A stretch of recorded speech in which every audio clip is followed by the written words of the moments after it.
Assalamualaikum warahmatullahi wabarakatuh dan selamat siang. Nama saya Fazluddin bin Jafri bernombor metrik EC21031. Baiklah, saya akan meneruskan pengenalan mengenai topik saya iaitu kepentingan vaksin dalam menangani wabak COVID-19. Baru-baru ini, dunia telah diteparkan pandemik wabak COVID-19 yang telah mengganggu dunia. Hal ini telah mengakibatkan lebih daripada 2 juta kematian menurut Taman Sesawang Pertubuhan Kesihatan Sedunia. Oleh itu, sebagai langkah telah diusahakan oleh kerajaan dalam menangani wabak COVID-19, misalnya dalam peruntukan vaksin COVID-19. Secara lazimnya, vaksin merupakan pelbagai pelantar, contohnya rujukan genetik mRNA, viral vector, virus yang aktif dan pelbagai lagi yang selamat bagi meningkatkan sistem imun daripada jangkitan wabak. Justru, sebagai insan, sewajarnya kita mengetahui bahawa vaksin ini merupakan sebuah jalan ikhtiar dari menangani wabak COVID-19. Hal ini pernah dikatakan oleh Datuk Dr. Sri Zulkifli dalam artikel Utusan Malaysia yang mengatakan bahawa sewajarnya yang kita yang masih hidup mengambil ikhtiar dengan mengambil sistem vaksin dalam menangani wabak COVID-19. Oleh itu, sebagai umat Islam, kita haruslah berfikiran terbuka dan rasional dalam menangani wabak COVID-19. Justru, terdapat huraian daripada falsafah pendidikan negara mengenai keahlian dan kemampuan masyarakat negara. Hal ini dapat dicapai apabila masyarakat saat ini tentang kepentingan vaksin dalam menangani wabak COVID-19. Hal ini kerana terdapat keberkesanan yang tinggi dalam menangani wabak ini dalam menangani virus COVID-19. Oleh itu, apabila mereka saat ini tentang perkara ini, mereka akan tetap berkoordinasi dengan mengambil vaksin sejurus dapat meningkatkan kerjasama dalam menurunkan kes jangkitan COVID-19. Dan daripada itu, hal ini berkaitan dengan hukum negara iaitu kedaulatan undang-undang kerana terdapat pelbagai garis panduan telah ditetapkan bagi masyarakat yang ingin meneruskan aktiviti dalam sektor perniagaan, perindustrian dan pelancongan. Masyarakat telah disyaratkan dengan mengambil 2 dos vaksin bagi meneruskan aktiviti dari segi sektor tersebut.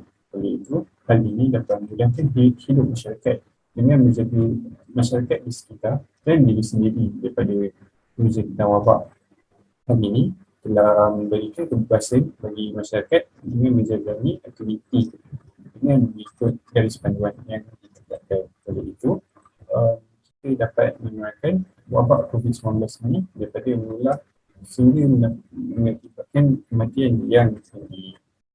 Saya Nur Anis Atirah binti Azhari, ID EC21013, pada hari ini akan menceritakan mengenai realiti semasa berkaitan COVID-19 di Malaysia.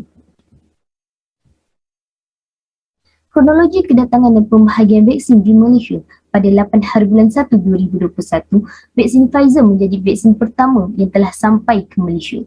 Ia telah mendapat kelulusan bersyarat oleh pihak berkuasa kawalan dadah iaitu PBKD sebanyak 312,390 dos diedarkan ke seluruh negara. Pada 24 hari bulan 2 2021, program imunisasi COVID-19 kebangsaan telah dijalankan. Suntikan sulung yang diterima oleh YAB Tan Sri Muhyiddin bin Haji Muhammad Yassin dan Ketua Pengarah Kesihatan Malaysia iaitu Tan Sri Dr. Nur Hisham Abdullah. Pendaftaran pengambilan vaksin di atas talian juga telah diperkenalkan melalui aplikasi MySejahtera. Pada 27 hari bulan 2 2021, kedatangan vaksin kedua iaitu vaksin Sinovac ke Malaysia melalui pesawat MH319 lebih 300,000 dos dibawa daripada China hasil perjanjian di peringkat global oleh Pharma Niaga Logistik Sendirian Berhad. Pada Februari 2021 sehingga Februari 2022, terdapat 3 peringkat fasa program imunisasi kebangsaan yang telah dijalankan, iaitu yang pertama pada Februari sehingga April 2021, fasa pertama di mana petugas barisan hadapan seperti pakar perubatan, jururawat, anggota polis dan juga askar telah mendapat suntikan tersebut. Daripada April sehingga Ogos 2021 pula, fasa kedua di mana warga emas yang berumur 60 tahun ke atas dan individu yang mempunyai masalah rekod kesihatan seperti kencing sesak nafas dan juga darah tinggi boleh mengambil vaksinasi tersebut. Daripada Mei sehingga Februari 2022, Untuk fasa ketiga, penduduk Malaysia yang berumur 18 tahun ke atas boleh mengambil vaksin di kawasan yang telah ditetapkan berhampiran dengan perumahan mereka seperti Dewan Serbaguna. Mereka juga mengambil mengikut giliran masing-masing melalui temu janji yang dibuat dalam aplikasi MySejahtera. Seterusnya, saya akan membentangkan perkaitan antara prinsip rukun negara dengan kepentingan vaksin dalam menangani wabak COVID-19. Dalam isu ini, prinsip rukun negara yang ditekankan ialah prinsip kedaulatan undang-undang. Berikutan dengan wabak COVID-19 yang melanda negara, pihak kerajaan telah melancarkan satu program imunisasi kebangsaan dan menggesa seluruh rakyat Malaysia tidak kira bangsa, agama serta kelas sosial untuk mengambil vaksin. Program ini bertujuan untuk membendung penularan wabak COVID-19 serta menamatkan pandemik ini apabila mencapai keimunan kelompok dalam kalangan rakyat. Kesan daripada langkah ini, ia dapat menjamin kehidupan anggota masyarakat dapat bergerak lancar di mana semua anggota masyarakat akan merasa selamat sekaligus mencapai matlamat prinsip kedaulatan undang-undang. Seterusnya, saya akan menerangkan tentang perkaitan antara falsafah LMEA dan falsafah FPK dengan kepentingan vaksin dalam menangani wabak COVID-19. Persis senario yang sedang berlaku dalam negara kita pada masa kini, terdapat segelintir golongan anti vaksin yang telah menentang sekeras-kerasnya usaha kerajaan dengan mengatakan bahawa vaksin boleh menyebabkan kematian. Jika ingin dikaitkan dengan isu perdebatan vaksin ini, pakar pembuatan vaksin itu sendiri dan pihak yang terlibat dengannya sudah pasti lebih arif dan lebih berpengetahuan tentang kebaikan vaksin itu. Bahkan, keberkesanan vaksin sudah dibuktikan oleh analisis data daripada seluruh dunia. Seterusnya, isu ini juga berkait rapat dengan unsur jasmani daripada elemen jari dalam sistem pendidikan kebangsaan. Berdasarkan unsur jasmani, tujuan pendidikan adalah untuk memberi kesedaran kepada pelajar tentang kepentingan kesihatan fizikal. Dengan adanya vaksin, ia dapat membantu mencapai matlamat falsafah pendidikan kebangsaan sebagai inisiatif pencegahan dalam meningkatkan daya imunitasi tubuh badan pelajar terhadap virus penyakit ini. Oleh yang demikian, semua pelajar disarankan untuk mengambil vaksin sebelum sesi persekolahan dibuka dalam usaha membendung jangkitan COVID-19. Dengan ini, pelajar yang sudah lengkap dengan 2 dos suntikan vaksin dapat menghadirkan diri mereka ke sekolah seperti biasa. Oleh itu, ibu bapa tidak akan khawatir terhadap kesihatan anak. Assalamualaikum dan salam sejahtera. Saya Wanyuda Syasha dan nombor metrik PC 21084. Antara faktor mengapa vaksin adalah penting bagi rakyat, masyarakat dan negara kerana ianya diwajibkan bagi setiap rakyat untuk merangsang sistem ketahanan semula jadi badan. Vaksin adalah satu produk yang dihasilkan dari sebahagian atau keseluruhan struktur virus atau bakteria yang telah dimatikan atau dilemahkan atau dari protein subunit pada virus. Selain itu, antigen dalam vaksin berfungsi untuk merangsang sistem daya lawan jangkitan iaitu sistem immunity untuk membentuk imuniti terhadap jangkitan penyakit khusus. Vaksin membantu sistem imun dengan melatih antibodi untuk mengenal pasti kuman-kuman tertentu supaya sistem imun cukup bersedia apabila tiba masa kuman sebenar menyerang tubuh seseorang.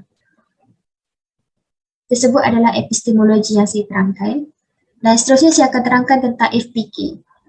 Oleh kerana virus COVID-19 ini tersebar luas dengan pantasnya di negara Malaysia, sangat penting bagi rakyat Malaysia untuk mempunyai sikap tanggungjawab yang akan mendorong setiap individu untuk mengambil vaksin yang disarankan oleh pihak kerajaan bagi mengurangkan virus COVID-19.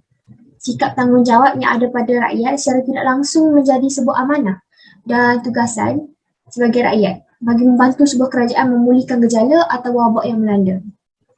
Seterusnya saya akan menerangkan tentang prinsip rukun negara. Jadi, bagi membantu kerajaan memulihkan virus COVID-19 ini, rakyat perlu mematuhi prinsip rukun negara yang sedia ada. Sebagai contoh, prinsip rukun negara yang keempat iaitu kedaulatan undang-undang. Sejak negara Malaysia dilanda virus COVID-19 ini, kerajaan telah memperkenalkan banyak peraturan dan undang-undang kesihatan awam, termasuklah menghadkan perjumpaan sosial dan hiburan secara langsung. Undang-undang itu terpaksa dilaksanakan dalam usaha mengelakkan kapasiti katil dan mengurangkan kapasiti katil di hospital penuh dengan pesakit COVID-19. Dan perkara ini juga untuk mengurangkan peningkatan bilangan kematian akibat virus COVID-19. Secara setiap rakyat, tidak kira umur, jantina, kaum dan agama juga digesa untuk mengambil vaksin mengikut peringkat yang ditetapkan dengan tujuan merangsang sistem ketahanan semula badan. Sekian, terima kasih. Assalamualaikum warahmatullahi wabarakatuh dan selamat sejahtera. Saya Nur Syazana binti Muhammad, pemegang kad matrik PC 21065. Antara faktor kepentingan vaksin dalam menangani wabak COVID-19 ialah mengelakkan kadar peningkatan kematian pesakit COVID-19. Dari segi elemen epidemiologi, vaksin COVID-19 merangsang dengan menciptakan sistem imun bagi mengenali dan melawan virus dengan memberikan perlindungan pada tubuh daripada jangkitan COVID-19. Vaksinasi lengkap didapati mampu mengurangkan risiko kematian sehingga 88% setelah lengkap divaksin. Oleh itu, vaksin COVID-19 penting dalam mengurangkan kadar kematian terutama sekali dalam kalangan kumpulan berisiko tinggi iaitu warga emas, bayi dan individu yang mempunyai penyakit kronik. Vaksin COVID-19 merangsang sistem imun supaya jika terdedah kepada COVID-19, badan kita boleh bertindak balas terhadap jangkitan COVID-19.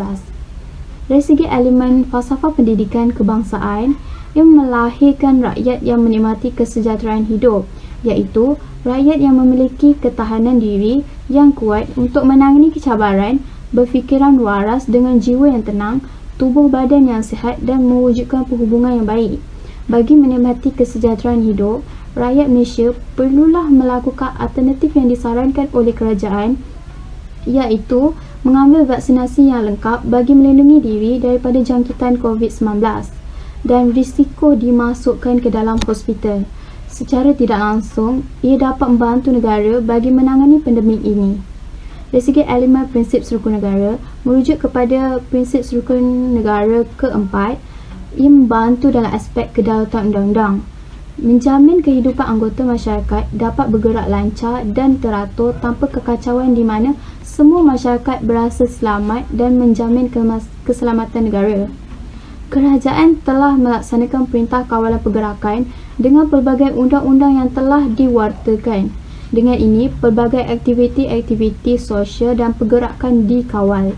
Setelah vaksinasi diperkenalkan, kerajaan mengumumkan kelonggaran prosedur operasi standard diberikan kepada penerima 2 dos lengkap.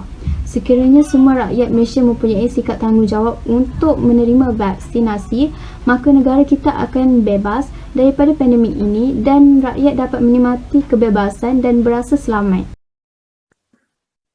Okey, saya akan teruskan dengan kesan kepentingan vaksin. Dari segi epistemologi, vaksin lengkap mampu menghindari penyakit-penyakit dan berbahaya khususnya golongan bayi kerana vaksin diberikan kepada bayi seawal hari pertama seperti suntikan hepatitis B dan BCG bagi meningkatkan antibodi dan ketahanan badan. Hal ini mampu mengelakkan bayi daripada mengalami sedikit kemerahan, bengkak, demam dan serta berlaku alergi reaksi. Seterusnya, vaksin lengkap mampu mengawal 90% penyebaran penyakit berjangkit dan berbahaya antara masyarakat kerana berlaku pergerakan dari satu tempat ke satu tempat yang menyebabkan penyebaran penyakit tanpa tidak sedar. Prinsip rukun negara dari segi kedaulatan undang-undang. Kerana kes penyakit berjangkit dan berbahaya semakin meningkat dan kemerosotan ekonomi negara juga turut meningkat disebabkan kes ini, negara telah melaksanakan perintah kawalan pergerakan secara berperingkat sehingga kini bagi membaiki ekonomi negara seperti sedia kala. Oleh itu, rakyat Malaysia diwajibkan mengikuti perintah tersebut kerana negara kita telah menyediakan hukuman sekiranya rakyat tidak mematuhi perintah tersebut dengan kampang sebanyak RM10,000. Kampang ini bukan disengajakan dikenakan. Hal ini kerana bagi mengelakkan pelanggaran SOP secara berulang. Saya percaya dengan kampang ini kita dapat ke arah yang positif. Keraguan dan penolakan vaksin merupakan masalah utama yang berlaku di Malaysia. Malahan ianya dianggap sebagai fenomena global terhadap masyarakat yang tidak tahu kesan sekiranya pengambilan vaksin tidak dianggap serius.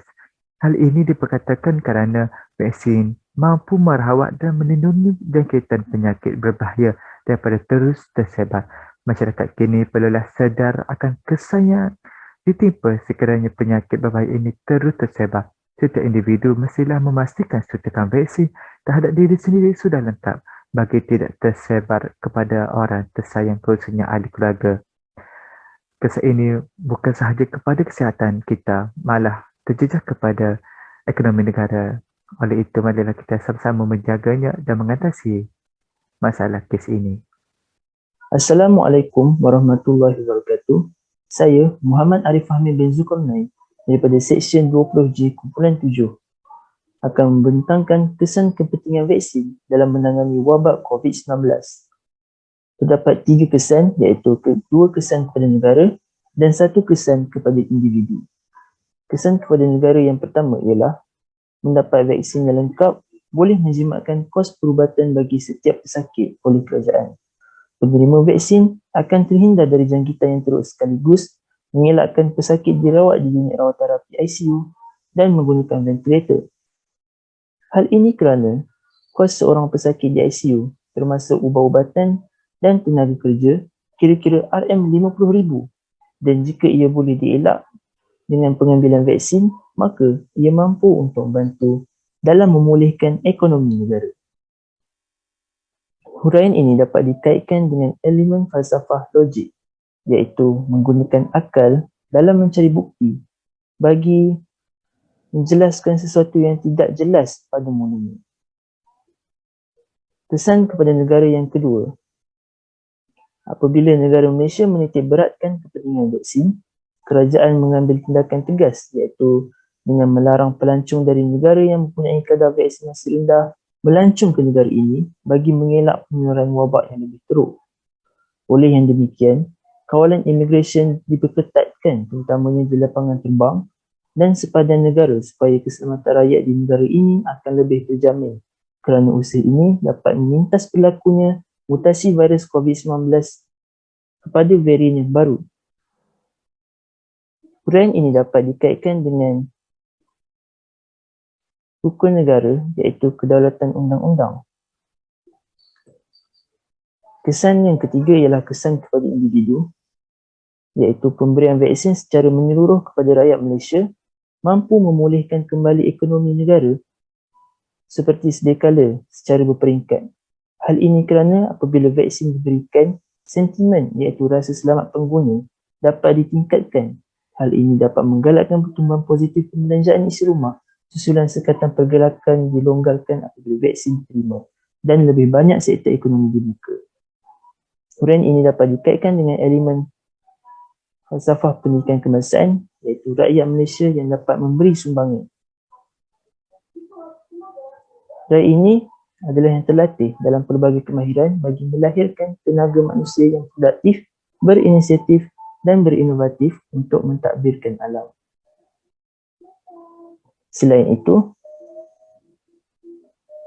hal ini bukan sahaja kesan kepada individu, malah memberi kesan kepada negara iaitu meningkatkan ekonomi negara. Sekian daripada saya. Terima kasih. Assalamualaikum dan salam sejahtera. Nama saya Rohana binti Jamaluddin dan saya akan membentangkan kaedah dalam mengatasi isu vaksin. Baiklah, kaedah yang boleh dilaksanakan untuk menangani isu vaksin ini adalah melalui tindakan perundangan bagi menyekat berita palsu mengenai vaksin. Jadi siapakah yang berperanan dalam tindakan ini? Usaha ini dijalankan oleh pihak berkuasa atau lebih tepat pihak kerajaan ke atas mana-mana pihak yang sengaja menyebarkan infodemi.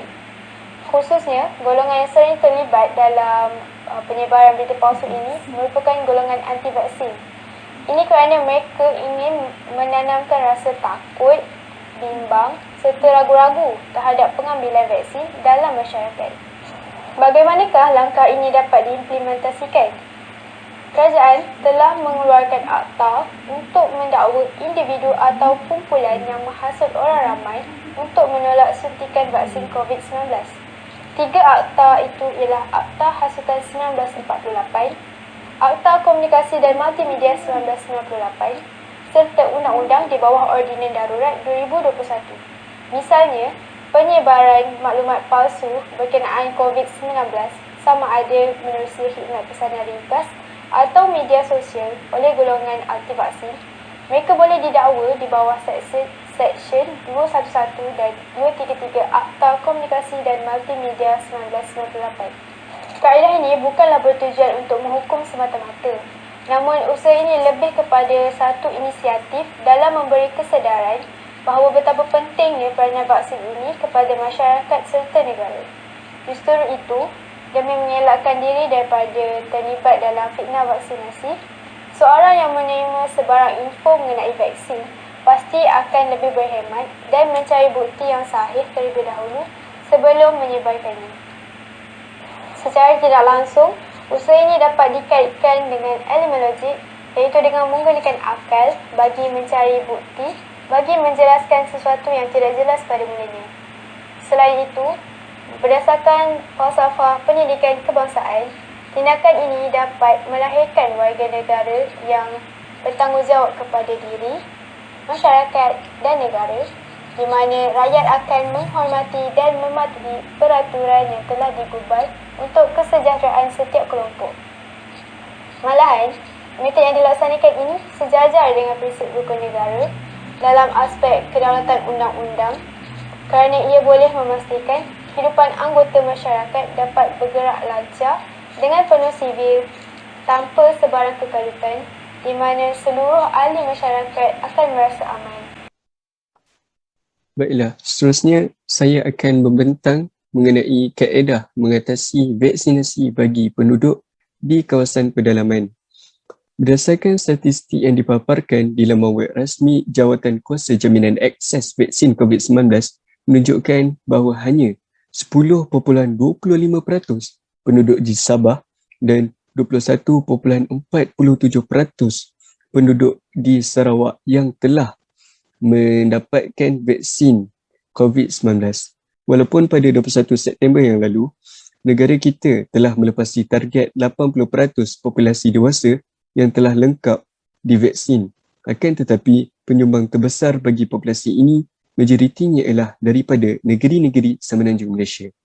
Hal ini berlaku sedemikian kerana rata-rata masyarakat di Sabah dan Sarawak tinggal di kawasan pedalaman dan terpencil, menyebabkan mereka sukar untuk mendapatkan informasi dan maklumat-maklumat penting mengenai vaksin COVID-19. Oleh demikian, antara langkah utama yang perlu dilaksanakan oleh Kementerian Kesihatan Negeri ialah dengan mewujudkan program vaksinasi bergerak yang mana ianya dilakukan secara sukarelawan dan hendaklah terdiri daripada pegawai-pegawai perubatan seperti doktor dan nurse. Program ini bertujuan untuk memastikan semua rakyat meskipun yang tinggal jauh di kawasan pedalaman turut mendapatkan vaksin COVID-19. Di samping itu, dalam masa yang sama juga, para sukarelawan dapat mengambil peluang ini untuk mengadakan kempen kesedaran kepada masyarakat setempat, sama ada secara terbuka maupun secara persendirian. Hal ini demi kerana majoriti daripada masyarakat penduduk pendalaman menolak untuk menerima suntikan vaksin COVID-19 adalah kerana mereka beranggapan bahawa suntikan vaksin ini akan memberikan impak yang buruk pada jangka masa yang panjang. Justru itu, dengan adanya kempen kesedaran ini, ianya dapat membanteras fahaman-fahaman yang negatif terhadap vaksinasi COVID-19. Baiklah, secara tidak langsung berdasarkan usaha ini kita dapat kaitkan dengan unsur falsafah aksiologi, di mana kita dapat perhatikan nilai-nilai murni yang ditonjolkan oleh para sukarelawan dalam memastikan masyarakat di kawasan pedalaman mendapat vaksin COVID-19. Selain itu, berdasarkan falsafah pendidikan kebangsaan, tindakan ini dapat melahirkan rakyat yang bertanggungjawab dan dapat memberikan sumbangan yang besar dalam menangani penularan wabak COVID-19 khususnya di negara kita.